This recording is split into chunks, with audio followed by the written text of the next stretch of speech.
नमस्कार, आप देख रहे हैं द न्यूज वर्ल्ड और मैं हूं आपके साथ कृत्य सुधा। खबरों पर जाने से पहले एक नजर डालते हैं आज की हेडलाइंस पर।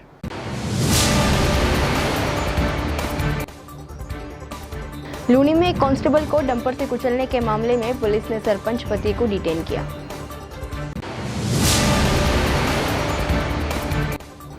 ऑपरेशन सिंदूर को लेकर बीएसएफ के फ्रंटियर मुख्यालय पर बीएसएफ की कार्यप्रणाली को लेकर प्रेस वार्ता आयोजित की गई। जयनारायण व्यास विश्वविद्यालय के सेवानिवृत्त कर्मचारियों द्वारा पेंशन संबंधित मांगों को लेकर धरना प्रदर्शन लगातार जारी है। और अब खबरें विस्तार से। जोधपुर के लूनी में एक कांस्टेबल को डंपर से कुचलने के मामले में पुलिस ने सरपंच पति को डिटेन किया है। रविवार को लूनी के खेजरली कला क्षेत्र में कांस्टेबल सुनील खिलेरी टीम के साथ अवैध बजरी खनन व परिवहन रोकने पहुंचे थे। इस दौरान डंपर ड्राइवर ने गाड़ी दौड़ा दी और कांस्टेबल सुनील कुचलकर घायल हो गए थे। जानकारी के अनुसार मुख्य आरोपी डंपर ड्राइवर को पकड़ने में पुलिस अब तक नाकाम रही है। हालांकि आरोपियों की तलाश में जुटी है। पुलिस ने सरपंच पति को हिरासत में लिया है। मौके से एक जेसीबी और आरोपियों 1240 टन बजरी का अवैध स्टॉक जब्त कर लिया।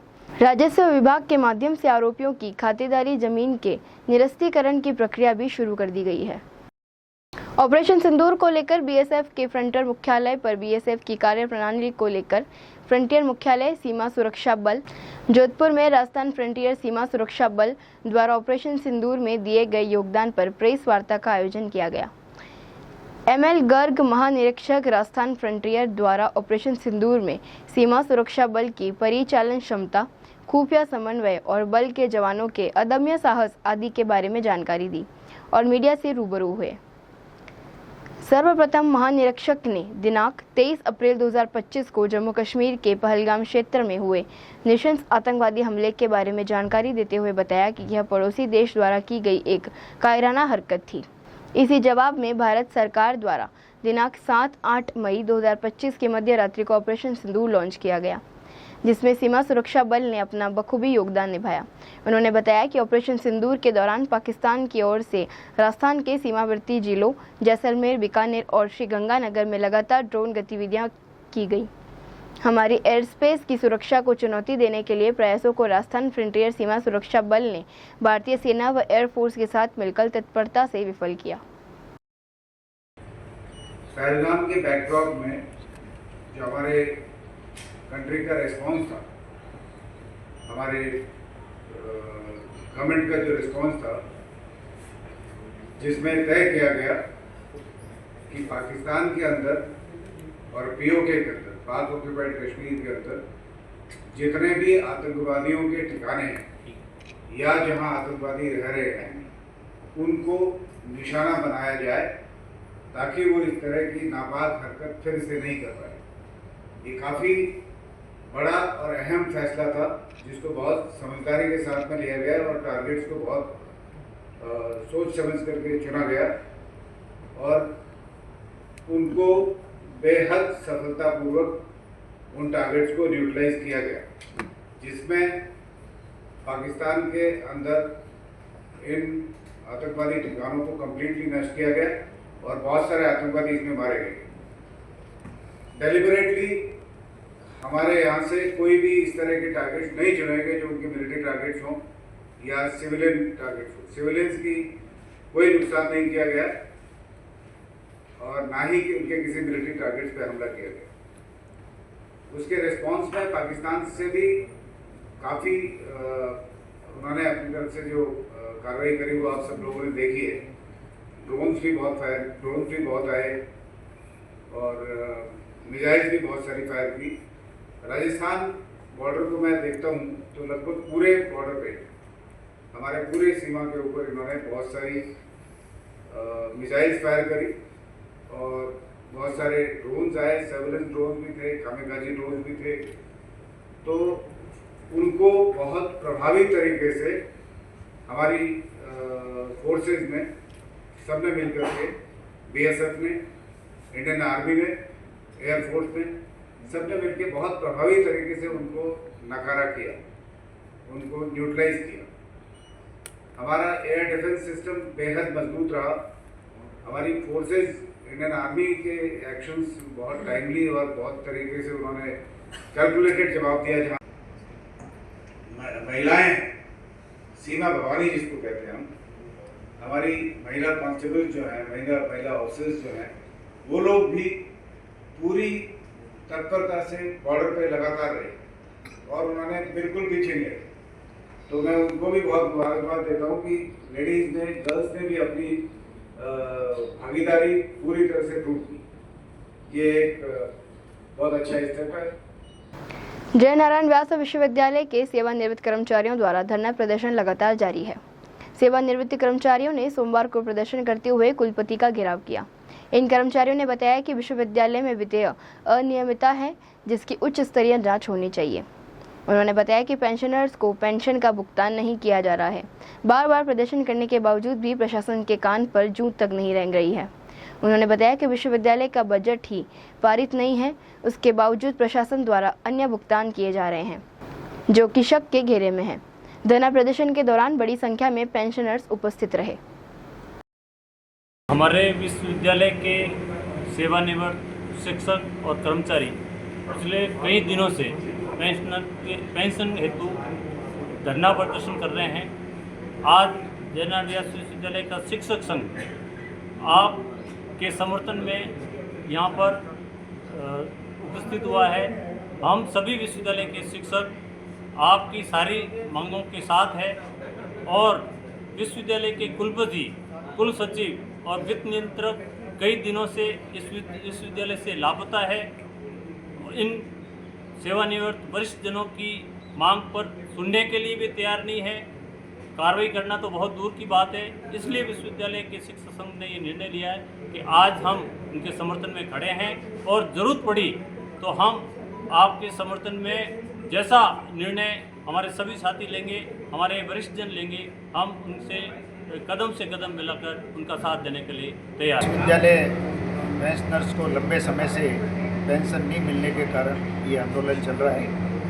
आज इस आंदोलन के अंदर सेवारत शिक्षक और कर्मचारी सभी समर्थन में आए हुए हैं। मैं उनको धन्यवाद देता हूँ।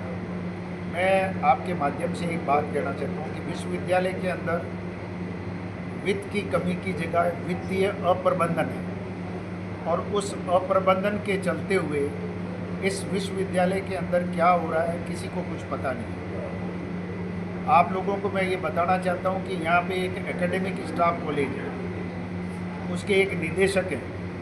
वो निदेशक लंबे समय से दिल्ली में बैठे हुए और उसको वेतन जो जय नारायण व्यास विश्वविद्यालय से निरंतर जा रहा है, उनको दूसरे सारे भत्ते मिल रहे हैं, उनके लेक्चर जो कराते हैं वो सब पैसा मिल रहा है उनको, लेकिन एकेडमिक स्टाफ कॉलेज के ताले लगे हुए हैं। ये देखने के लिए विश्वविद्यालय प्रशासन की आंख नहीं खुल रही। इसी तरह विश्वविद्यालय के अंदर जो भुगतान हो रहे हैं, आप देखिए कैंपसों के अंदर जाके जो ये हमारे साथी खड़े हैं, एक कैंपस की बाउंड्री होती थी, आज हर विभाग के चारों तरफ बाउंड्री बन रही है। क्या विश्वविद्यालय की एक एक घर के एक एक डिपार्टमेंट के कल बंद करके एक एक कमरे के चारों तरफ बाउंड्री बनाएंगे? कहाँ से पैसा आ रहा है और सरकार का और पब्लिक का पैसा इस तरह से खर्च किया जा रहा है, इसकी वित्तीय स्वीकृतियों की जांच होनी चाहिए।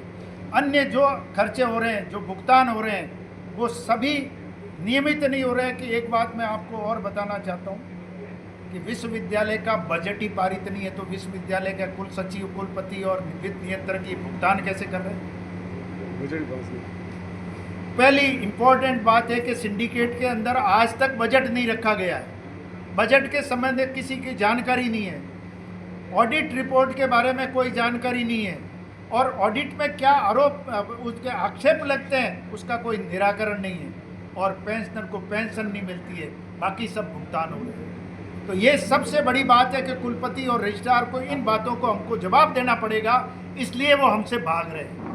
बीएसएफ फ्रंटियर के कैंपस में आवागमन की सुविधा के लिए इलेक्ट्रिक जीप का उद्घाटन किया गया। आईजीएमएल गर्ग द्वारा इलेक्ट्रिक जीप का उद्घाटन किया गया। आईजीएमएल गर्ग ने बताया कि इस इलेक्ट्रिक जीप का निर्माण स्क्रैप से किया गया है। इसका उद्देश्य फ्रंटियर कैंपस में आने वाले आर्मी के परिजनों की सुविधा करना है, जिससे वो परिसर के मुख्य द्वार से आर्मी क्वार्टर और कैंटीन तक जा सके। उन्होंने बताया कि आर्मी के जवानों द्वारा स्क्रैप माल का उपयोग कर इस जीप का निर्माण किया गया। सारथी यूथ फाउंडेशन संस्थापक व अध्यक्ष देवेंद्र गहलोत ने बताया कि सोमवती अमावस्या के शुभ अवसर पर राधा रानी गौशाला चांदपौल में भीषण गर्मी को देखते हुए गौ माता के लिए 1100 किलो तरबूज की सेवा कर सोमवती अमावस्या मनाई गई। गहलोत ने बताया कि फाउंडेशन द्वारा पिछले 3-4 सालों से लगातार सेवा कार्य किए जा रहे हैं। फाउंडेशन जिला अध्यक्ष पूजा सुराना ने बताया कि फाउंडेशन द्वारा पिछले 3-4 सालों से लगातार महीनों की 5 से 7 गौ सेवा, पक्षी सेवा, वानर सेवा, वृद्धाश्रम में वृद्धजनों की सेवा, संतों की सेवा, अनाथ, नेत्रहीन, विकलांग, निराश्रित, दिव्यांगजन, बच्चे व छात्रों की सेवा, वस्त्रदान आदि अलग अलग क्षेत्र में सेवा कार्य किए जा रहे हैं। अल अब्बास एजुकेशन सोसाइटी जोधपुर का वार्षिक समारोह रविवार को हर्षोल्लास के साथ आयोजित किया गया। समारोह की अध्यक्षता सोसाइटी अध्यक्ष पीर अब्दुल रुआब चिश्ती साहब ने की। इस अवसर पर मुख्य अतिथि के रूप में अली जनाब डॉक्टर आरिफ मोहम्मद खान साहिब और बिहार के राज्यपाल उपस्थित रहे। समारोह में सांस्कृतिक प्रस्तुतियों के साथ साथ शैक्षिक उपलब्धियों को भी सम्मानित किया गया। सोसाइटी की ओर से समाज व शिक्षा के क्षेत्र में योगदान देने वाले व्यक्तियों का अभिनंदन किया गया। के लिए एक बहुत पावन अवसर था कि बहुत ही बड़े विद्वान स्कॉलर माननीय राज्यपाल बिहार डॉक्टर आरिफ उस्मान डॉक्टर मोहम्मद आरिफ साहब यह तशरीफ लाए और दरगाह प्रमुख वो भी तशरीफ लाए, डॉक्टर्स हमारे वो भी तशरीफ लाए। अल अब्बास एजुकेशन सोसाइटी के इस सालाना जलसे में उनके लिए तो बहुत बहुत शुक्रिया। लेकिन मेरा ये मैसेज जोधपुर वासियों के लिए है कि जिस तरह से हम लोग काम कर रहे हैं खिदमत के काम, उसमें शिक्षा, चिकित्सा, गरीबों की भलाई, उनके लिए रोजगार मुहैया करना, उपलब्ध कराना, ये तमाम काम जो हम कर रहे हैं वो जोधपुर के लिए आज वो मैं जवाब दे सकता हूँ। जोधपुर में गर्मी के मौसम में जल भंडारण एवं शहर की फिल्टर प्लांट, पंप हाउस, पाइपलाइनों के अति आवश्यक रख रखाव व सफाई की जाएगी। ऐसे में 27 मई को जोधपुर शहर के समस्त फिल्टर हाउस में सभी क्षेत्रों में जलापूर्ति बंद रहेगी। शहर के कायलाना, चौपासनी व सुरपुरा फिल्टर हाउस से संबंधित सभी क्षेत्रों में 27 मई को होने वाली जलापूर्ति 28 मई को तथा 28 मई को होने वाली जलापूर्ति 29 मई को की जाएगी। पीएचडी जोधपुर के अधीक्षण अभियंता राजेंद्र मेहता ने बताया कि झालामंड एवं तख्त सागर फिल्टर हाउस से जुड़े क्षेत्र सरस्वती नगर एवं कुड़ी बख्तासनी हाउसिंग बोर्ड के विभिन्न सेक्टरों एवं पाल बाईपास शिल्पग्राम के आसपास क्षेत्रों में 27 मई को सुबह 10 बजे तक की जाने वाली जलापूर्ति सामान्य रूप से होगी।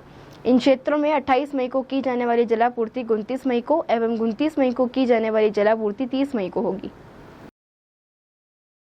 आइए अंत में एक बार फिर से नजर डालते हैं इस वक्त की खास हेडलाइंस पर।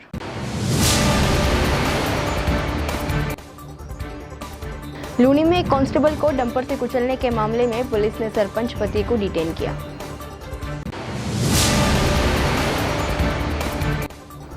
ऑपरेशन सिंदूर को लेकर बीएसएफ के फ्रंटर मुख्यालय पर बीएसएफ की कार्यप्रणाली को लेकर प्रेस वार्ता आयोजित की गई। जयनारायण व्यास विश्वविद्यालय के सेवानिवृत्त कर्मचारियों द्वारा पेंशन संबंधित मांगों को लेकर धरना प्रदर्शन लगातार जारी है। अभी के लिए फिलहाल इतना ही। राज्य की और बड़ी खबरें जानने के लिए देखते रहिए द न्यूज़ बर्ड। नमस्कार।